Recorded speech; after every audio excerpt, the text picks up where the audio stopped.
L'idée cet après-midi, c'est vraiment qu'on débatte de ces questions de ensemble, de cohésion sociale et puis d'injustice surtout. Et comment est-ce que nous, en tant qu'architectes, on peut apporter notre pierre à l'édifice de la réduction des inégalités et des injustices. Monsieur Garcia, si je me trompe pas, vous travaillez pour Ozone Conseil, vous intervenez dans des grandes copropriétés dégradées. Aujourd'hui, quel est l'enjeu et comment vous pouvez peser sur cette question justement des inégalités sociales en tant qu'intervenant privé, c'est ça, sur une tentative de reprise en main de la situation de la part des pouvoirs publics. Nos missions consistent quasiment exclusivement à accompagner les collectivités locales pour la plupart, l'État par moment, pour mettre en œuvre des stratégies pour la requalification des grands ensembles immobiliers privés, des quartiers en déclin. Vous donnez l'exemple du Chêne Pointu, où justement là on voit que deux grandes copropriétés au Chêne Pointu, l'école du Chêne Pointu à Clichy-sous-Bois, 1500 logements, une concentration de facteurs aggravants très importants, grande difficulté, et on voit que la solution de la réhabilitation elle va se concentrer sur très peu de logements finalement, et qu'on est arrivé à une situation où on est obligé de démolir, restructurer pour partir à zéro. Les gens sont expropriés pour pas grand chose. Parfois, on arrive à une situation où le produit indemnité d'expropriation, ils ne remboursent pas leur crédit qu'ils ont encore. Donc, ils sont relogés de part sociale, ils payent encore un crédit. Ça, c'est une situation dramatique. Et financièrement, que les démolitions sont très chères à la société. Beaucoup plus chères que d'essayer de réhabiliter, d'essayer de remettre un peu sur les rails des copropriétés. Un autre facteur aussi important, c'est le retard d'investissement, évidemment. On a un patrimoine initial qui est en état, et puis il faut l'entretenir. Et cette préservation de patrimoine coûte cher, et dans ces copropriétés dégradées, petit à petit, on ne fait pas des investissements. On a du mal, déjà, à payer les charges de fonctionnement, à payer son chauffage, n'en parlons pas aujourd'hui, et le chauffage, l'eau, le gardien, l'ascenseur, une fois qu'on a réussi à payer ça, si on y arrive, il reste plus rien pour le reste. Les familles sont captives. Alors elles sont captives parce que elles ne peuvent pas vendre leur patrimoine, même si elles le souhaitent, elles ne peuvent pas vendre leur patrimoine à un prix décent. Et donc, alors soit elles restent, même à défaut, soit si elles s'en vont, elles bradent évidemment leur logement, elles font des sacrifices, et ce qui arrive, c'est que ça devient des logements qui sont la proie d'investisseurs un peu indélicats, voire même de marchands de sommeil. Il y a eu des statistiques qui ont été faites sur la copropriété du Chêne et l'école du Chêne Pointu, il y a quelques années maintenant. 70% des propriétaires occupants vivaient en dessous du seuil de pauvreté. Est-ce qu'on se rend compte du paradoxe? On gagne moins de 900 euros par mois, et donc on est capable, malgré tout, de faire l'acquisition d'un bien, de devenir propriétaire. Des dispositifs publics, on en a de plus en plus, et on a une prise de conscience, alors qui n'est pas partagée encore dans tous les territoires, des collectivités locales pour intervenir et accompagner ces copropriétés en difficulté. Participer au redressement de la copropriété, c'est très bien que c'est sur le long terme. Et ce qui va réellement permettre que la copropriété elle se replace dans son environnement, c'est qu'il y a un marché immobilier qui se réinstalle. Qu'il y a un prix qui augmente, que les familles qui souhaitent vendre puissent vendre. Je travaille à Bondy sur une barre d'immeubles où des familles qui sont dans un logement depuis plus de 30 ans, parfois, j'ai entendu Seine-Saint-Denis Habitat dire que les familles ont payé 2 fois leur logement, en fait, en loyer. Et elles ne lèguent rien à leurs enfants, donc il y a zéro patrimoine qui est légué derrière. Donc est-ce qu'on n'entretient pas aussi la génération suivante dans pas une pauvreté, mais en tout cas, il n'y a pas de bien qui est cédé, il n'y a pas de patrimoine, on a tout mis dans un loyer. Donc on est arrivé à un mode économique immobilier du logement qui est quasiment en faillite, et malgré tout, et paradoxalement, je veux dire, on construit énormément. L'organisation et la réforme territoriale qui s'est passée depuis la décentralisation de 82 nous a amené à constituer des métropoles très très denses. Paris est sans doute le bout du symptôme aussi, c'est-à-dire qu'on est arrivé à une telle densité qu'on s'aperçoit qu'on ne peut plus se loger. Enfin, ça a créé des délaissés, etc., mais aussi une spéculation folle, et on en parlait tout à l'heure. À partir du moment où on rénove un quartier, on y amène de la mixité, on amène du transport en commun, paf, on monte dans une logique spéculative, et du jour au lendemain, les quartiers qui étaient délaissés deviennent des quartiers inabordables. Enfin, on voit bien que la mécanique qu'on a mis en place, elle est extrêmement dure. Et donc, dans les quartiers dans lesquels il y a de la tension, on arrive à toutes ces pathologies-là, de difficultés de logement, etc. Quand on intervient sur des territoires, entre guillemets, ruraux, on s'aperçoit que la France est équipée de manière massive de logements, d'écoles, de gares, de crèches, etc., et qu'on nous rabâche le manque de logements. Alors que nous, ce qu'on constate dans les territoires dans lesquels on est, c'est qu'il y a une vacance énorme d'un territoire qu'on a occupé jadis. Donc, je voudrais revenir aussi sur ce que vous disiez, vous en avez parlé un petit peu, mais peut-être pas jusqu'au bout, là, sur la question des parties communes, en fait, l'idée de l'en commun, qui est souvent quand même quelque chose, quand c'est bien conçu et quand on a un peu cette impression de rentrer avec les autres dans quelque chose de bien tenu, de bien dessiné. C'est aussi la question qu'on nous pose ici, qu'est-ce que nous, architectes, on peut apporter? Nous, on est des gens de dessin, des gens qui répondent à un programme. Tout à l'heure, c'était dit, la question de la commande, elle est quand même problématique. Moi, j'ai l'impression que, en tant que professionnel, j'arrive souvent en bout de chaîne, on ne consulte pas tellement, et que notre mission, en tant qu'architecte conseil de l'État, c'est plutôt d'essayer d'être, au contraire, très au début, quoi. On n'a pas choisi cette date au hasard, hein, la journée des droits de la femme, n'est-ce pas? Donc j'avais bien envie qu'on puisse parler un petit peu des questions de sûreté, mais pas que de sûreté dans l'espace public et de comment est-ce que les femmes peuvent se sentir dans tout quartier. En fait. Est-ce que finalement le cadre et l'environnement urbain peuvent être facteurs de se sentir bien et du coup de porter des initiatives, de favoriser du leadership? Nous, on existe depuis 1988. On est à Bobigny, à la Beauvoir depuis 92, donc 30 ans du coup. Ici, c'est vrai que chaque année, on a de plus en plus de monde, on répond à de plus en plus de besoins. On a de nombreuses activités, donc on a les médiations, les permanences de médiation et d'accès au droit. Donc on reçoit toutes les personnes pour toutes les démarches administratives. On a le soir, on a aussi les enfants pour l'accompagnement scolaire. On fait aussi des activités, des loisirs et des sorties avec les familles.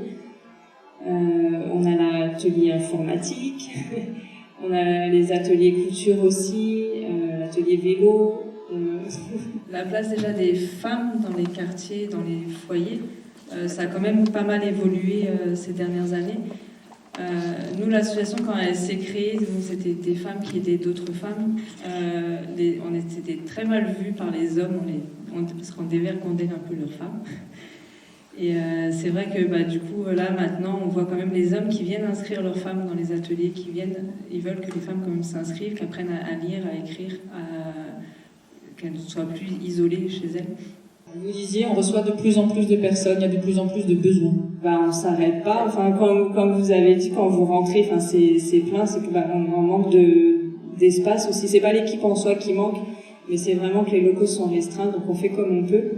Admettons qu'on ait le choix, vous aimeriez arriver dans quel type d'espace pour que eux ils rentrent ce soir en se disant tiens, demain si je bosse avec une association qui ressemble, ils m'auront donné des idées et les idées viennent du terrain. Et c'est ça qui est intéressant. Au-delà de l'espace plus grand, je pense que déjà un premier accès au rez-de-chaussée, déjà c'est primordial.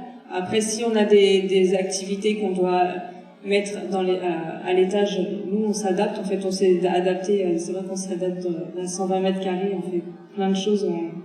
Être au cœur du quartier, ça c'est important. Oui, rester dans ce quartier, oui. On y est depuis 30 ans. Et du coup, je pense qu'on est visible et repéré par le public. On reçoit beaucoup de femmes, de mamans. Je pense que il faudrait un système de garde. Je vois par là des crèches principalement pour que ces personnes puissent elles aussi avoir le temps de chercher un emploi ou de s'occuper de toute leur démarche administrative. Après, dans ce secteur-là, je trouve aussi qu'il n'y a pas énormément de commerce comme les Carrefour, les Leclerc, les Franprix. Et les personnes doivent quand même se déplacer. Si elles sont pas véhiculées, c'est assez difficile de faire des grandes courses. Et pour les femmes aussi, pourquoi pas Sona, Hammam, enfin, je te donne un peu des idées en vrac. Alors, je rebondis parce que très vite, en fait, vous êtes arrivés sur des choix politiques, finalement, où les architectes, eux, peuvent suivre le politique. Je pense que le rôle des architectes, c'est de savoir comment on produit des espaces, qui ont une capacité, on va dire, à s'adapter aux usages qu'on veut proposer, enfin, qu'on veut déployer, on va dire, à cet endroit-là. Mais je pense qu'en tout cas, en tant qu'architecte au sein de l'État, et qu'on conseille les collectivités, les questions programmatiques me semblent essentielles, en tout cas, à aborder. Le problème, c'est qu'on est obligé de les aborder un peu rapidement et à dire d'experts. GitHub, c'est une association qui a été fondée en 2016 et qui a pour objectif de mettre en lumière le meilleur de ce que les quartiers populaires apportent à notre pays. Donc la culture, dans la culture, la musique, l'entrepreneuriat, la recherche et la solidarité. Dont notre projet a pour vocation principale de créer les conditions pour que la jeunesse de ces quartiers se valorise, se réalise et prenne sa place dans la société française. Et pour nous, prendre sa place dans la société, c'est plus que réussir ses études ou trouver un travail. C'est en fait pouvoir la comprendre, se sentir légitime d'y naviguer et prendre part aux grands enjeux contemporains. Nous, on n'est pas contre ce qu'on disait tout à l'heure avec Hélène, c'est qu'on n'est pas contre la rénovation des quartiers. Au contraire, nous, ça fait des années qu'on y habite et qu'on réclame cette rénovation au niveau des ascenseurs, au niveau des cages d'escalier. Ce qu'on déplore justement, c'est ces phases de concertation qui ne sont pas tout le temps mis... on n'est pas tous informés de la même manière. Et je parle d'en bas, mais je parle aussi d'en haut. Comment est-ce qu'on fait pour aussi apprendre aux personnes qui vont arriver justement dans le cadre de cette rénovation qu'ici il y a déjà une culture, qu'ici il y a déjà des choses qui se font en termes de militantisme, en termes de social, etc. Quand la partie consultation ou étude, elle est faite peut-être de manière précipitée, peut-être qu'il y a des contraintes politiques, il y a des contraintes économiques, je ne sais pas. Mais c'est vrai que s'il n'y a pas le temps passé à étudier la manière dont le quartier est habité, la solution qui va être apportée, elle est apportée par des gens qui n'habitent pas le quartier, donc qui vont avoir des idées préconçues, qui vont avoir aussi, qui vont être formatées par des études en fait et par un vécu qu'ils ont eu dans un architecte qui est issu de la ruralité va avoir un imaginaire différent de ce que peut être un quartier populaire, etc. Donc il y a tout ça et donc je pense qu'il faut que ce soit confronté quelque part à déjà une étude du quartier, mais aussi une concertation des habitants, des premiers concernés. On n'a que très peu de connaissances en fait de nos territoires. Moi, j'ai grandi à Argenteuil. Il a fallu que j'attende d'être adulte pour comprendre qu'en fait Argenteuil avant c'était une ville de villégiature. Il y a eu l'impressionnisme. Je sais pas, juste d'un point de vue même agriculture, en fait c'était un territoire sur lequel il y avait l'asperge blanche et de la vigne. Bon, ça, je ne le savais pas, donc c'est juste la temporalité ou juste savoir comment le territoire a été occupé, alors que Paris a une mémoire, Paris a une mémoire qui est conservée, qui est documentée, qui est valorisée aussi, et ce qui n'est pas le cas dans les territoires que nous on occupe aujourd'hui. C'est super intéressant tout ce que tu dis, Naïma, et c'est vrai que pour nous c'est une énorme question, la question de l'identité architecturale. Enfin, c'est une question qu'on se pose aussi à d'autres titres, par exemple sur l'identité régionale, on peut se la poser sur des littoraux, des constructions traditionnelles dans des villages, etc. Comment est-ce qu'on fait aujourd'hui? C'est quoi la nouvelle... il y a une espèce d'occidentalisation. Est-ce que vous sentez une attente de la part des habitants et comment ils pourraient être mieux associés finalement à la vie, à la transformation de leur quartier? Quand on va répondre à leurs besoins, ils vont se sentir entendus et du coup, forcément quand on se sent entendu, on a envie de s'investir, donner plus, participer, être acteur après du quartier. Mais en dehors de la réhabilitation, quand il y a le quotidien, quand ils ont un problème dans leur logement, s'ils ont un problème dans leur quartier, il n'y a pas de lumière, il n'y a pas le trottoir est défectueux, non, il est assez compliqué. Après, c'est les politiques, ça c'est autre chose.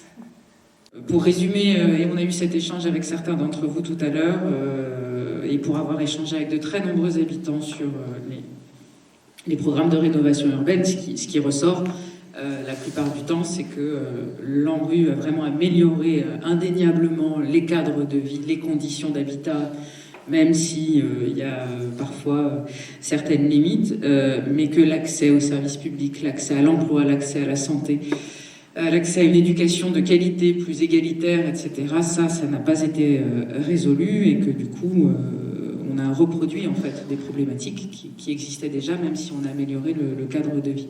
Nous, à l'agence, quand on travaille quasiment que en réhabilitation dans les quartiers populaires, on a un dispositif, on commence par faire des diagnostics dans les logements sous couvert de diagnostics techniques. On fait du porte-à-porte, en fait, on va partout, ça permet de rencontrer les gens individuellement. Et du coup, dans un cadre où ils peuvent se sentir en sécurité, parce qu'ils n'ont pas à prendre la parole en public, etc. Et on arrive à faire remonter des idées qui sont assez originales, souvent, et puis à sortir des chiffres. En fait, le but de ça, derrière, c'est qu'on sorte des chiffres qui, parfois, vont à l'encontre des chiffres qui sont donnés par les études sociologiques. Alors, évidemment, ça demande énormément de temps et d'investissement. Nous, c'est quelque chose qu'on fait à l'intérieur bénévolement, entre guillemets.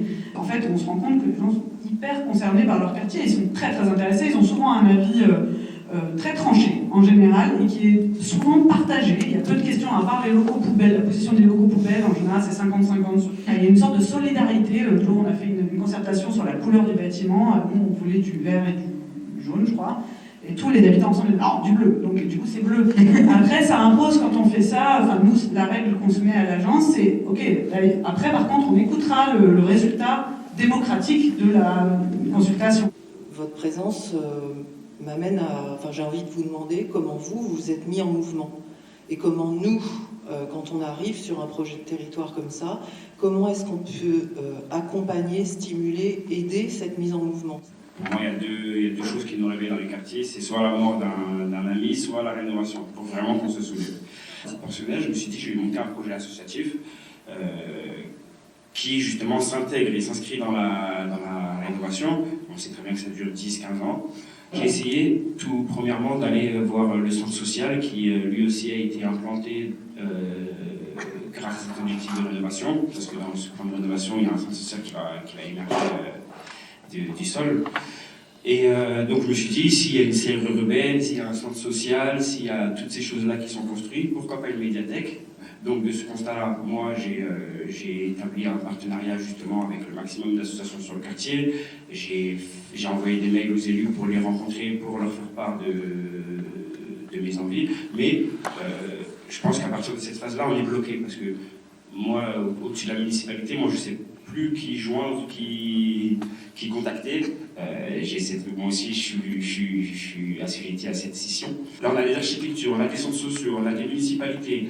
C'est le discours que j'ai aussi avec les agents municipaux, c'est qu'on doit s'allier. En fait, cet événement, il fait suite à un événement qu'on a fait à Barcelone, un séminaire qu'on a fait au mois d'octobre à Barcelone.